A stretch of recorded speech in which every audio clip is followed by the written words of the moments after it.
Hello everyone, welcome to the Indian cowboy.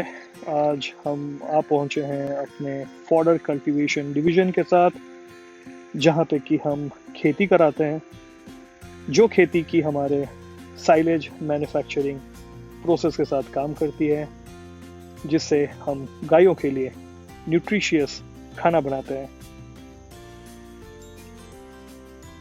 तो चलिए देखते हैं इसका प्रोसेस कैसे होता है। इसमें जो फार्मर इन्वॉल्व होते हैं, hundreds and thousands of them, उनको क्या फ़ायदा होता है और इससे हम कैसे एक सस्टेनेबल एग्रीकल्चर को सपोर्ट कर सकते हैं। फ्रेंड्स, आज हम यहाँ पे उमरकोट में हैं, जहाँ पे कि हम मेज़ कल्टीवेशन कराते हैं और हमारे साथ एक बहुत ही ज़्यादा प्रोग्रेसिव फार्मर यहाँ पे भी अवेलेबल है, जिनका नाम है लवदत्त। और लवदत्त हमारे साथ पिछले करीब 3-3.5 साल से जुड़े हुए हैं। ये हमारे साथ हमको कंट्रीब्यूट करते हैं कॉर्न कल्टीवेशन करने में। जो साइलेज हम बनाते हैं इनके खेती से हम उसका आउटपुट लेते हैं। तो चलिए सुनते हैं लवदत्त के स्टोरी के उनके साथ एसोसिएशन होने के बाद या फिर उनका जो क्रॉप हम कल्टीवेशन करते हैं उनसे फ़ायदा क्या होता है उन्हें। सर नमस्कार, मेरा नाम लव कुमार दत्ता है और गांव इंद्रपुरी में 54 है और थाना उमरकोट है, तालुका उमरकोट है, जिला नागौर और उड़ीसा से बात कर रहा हूँ।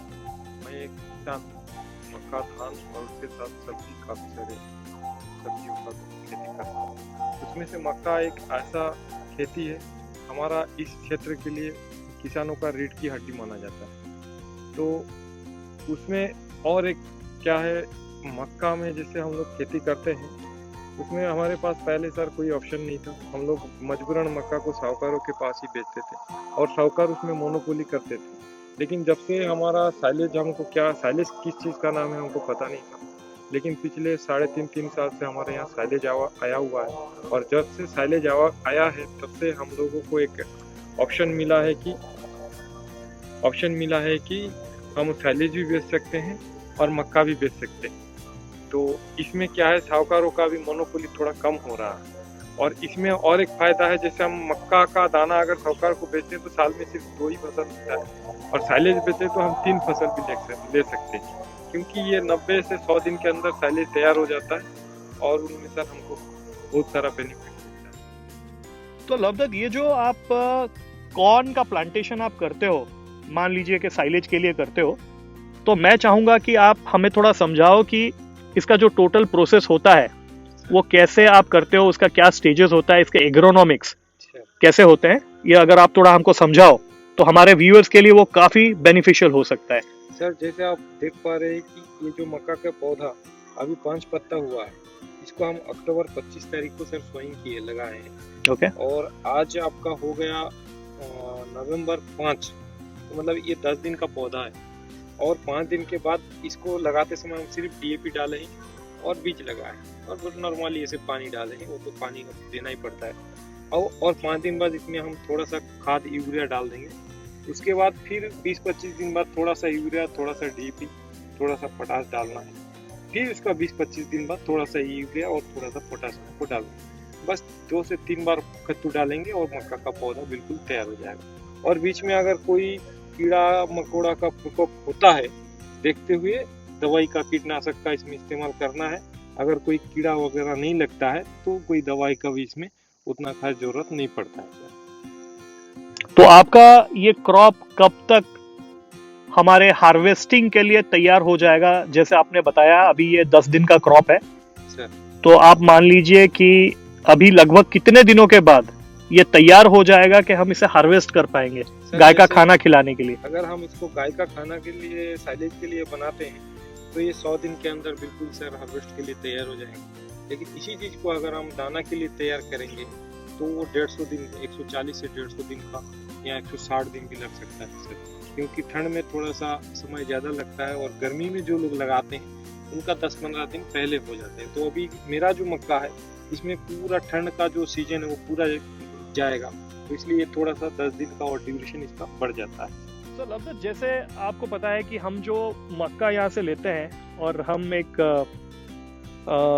एथिकल सोर्सिंग के हिसाब से आपसे मक्का प्रोक्योर करते हैं, जिसका कि हम गाय का खाना बनाने में उसको यूज़ किया जाता है, वैल्यू एडिशन होता है। तो आपने भी ये चीज देखा है पिछले 3-4 साल से कि हम यही काम यहाँ पे कर रहे हैं और उसको बढ़ाने की कोशिश पे लगे हुए हैं। तो आपके हिसाब से ये जो मुनाफा आपको मिलता है मक्के में, उसके साथ कोई और सेटिस्फेक्शन आपको लगता है? बिल्कुल सर, इसमें मैं बताते हुए मतलब मुझे गर्व और खुशी महसूस हो रहा है कि अपना गौ माता के लिए भी हम कुछ कर पा रहे हैं और ग्लोबल वार्मिंग के लिए भी हम कुछ कर पा रहे हैं। ये दो चीज़ सबसे बड़ी फायदा है, इसके आगे पैसा तो कुछ है ही नहीं सर। क्योंकि हम जो मक्का दे मतलब जैसे हम दाना निकाल के अगर बेचते तो उसको हम आग लगा के, जैसे खेत को साफ करना है, दूसरी फसल के लिए तैयारी करना है, तो उसको हम आग लगा के खेत का सफाई करके फिर जोताई करके फिर मक्का लगाते हैं। लेकिन अगर इस चीज़ को हम साइलेज में देते हैं तो साइलेज को क्या है, गौ माता खा रहा है, तो उसमें एक गौ माता का एक इनडायरेक्ट और डायरेक्ट सेवा भी हो रहा है। और सर आग लगाने से जो पोल्यूशन फैल रहा था उससे भी हमको बचत हो रहा है और लेबर से भी मतलब लेबर का भी कोई झंझट नहीं रहता है। तो ये सर हमारे लिए बहुत बढ़िया है और बहुत अच्छा है। तो लवदत्त, काफी लोग ये बोलते हैं कि हमें फर्टिलाइजर केमिकल का यूज नहीं करना चाहिए हमारे फील्ड के ऊपर और हमें खेती ऑर्गेनिक वे में करना चाहिए। तो आपके हिसाब से अगर हम ऑर्गेनिक करने की कोशिश करें तो हमें क्या क्या करना पड़ेगा उसके लिए, और आज के डेट में आप ऑर्गेनिक क्यों नहीं करते हैं?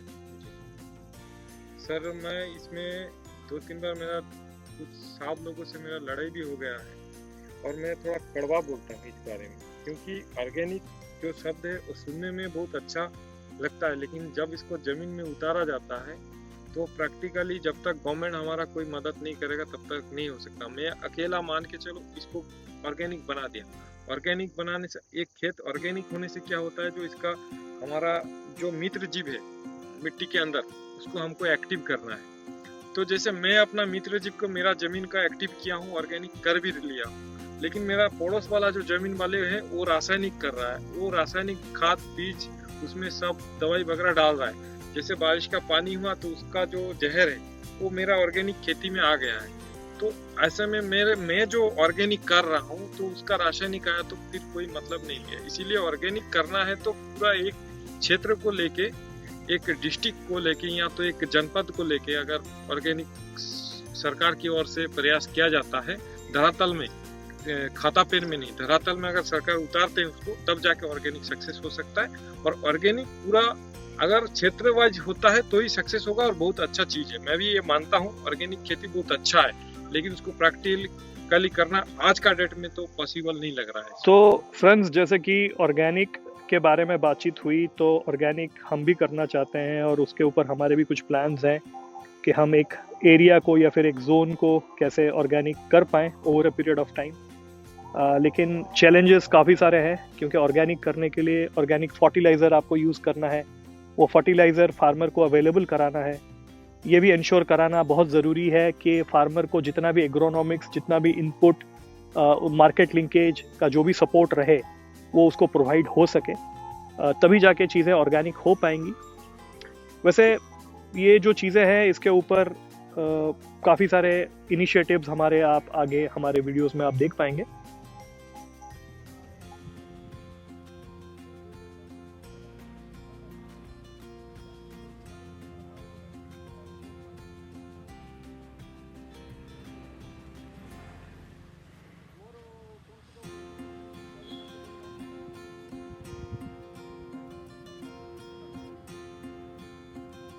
तो फ्रेंड्स, जैसे आपको पता है कि हम लोग यहाँ पे अभी उमरकोट एरिया में, नबरंगपुर में अपनी मक्के की खेती करा रहे हैं, ताकि हम उतने गायों के लिए खाना बना सके जो हमारे नेटवर्क में है।